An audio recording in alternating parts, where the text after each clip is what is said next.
Big belly breath out. Big belly breath in. Mm-hmm. If you're happy and you know it, clap your hands. These are all pattern trumps. By the way, notice what I'm doing to get your attention. I'm not going, hey, I'm not going this. I'm not going, pay attention. I'm not going 1, 2, 3, all eyes on me.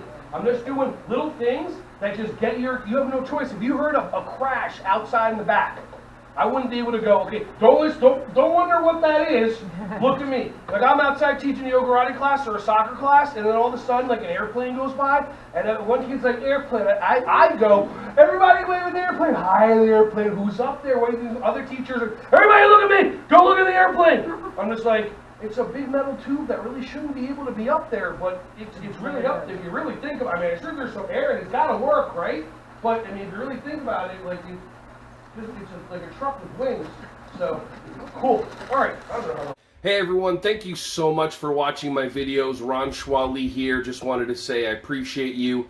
Feel free to like, subscribe, and click on the bell if you want to see more videos coming your way to be alerted. Just thank you so much, and feel free to share this content with anybody who you think would find some value from this. Have an awesome, joyous, wonderful, breath-filled rest of your day.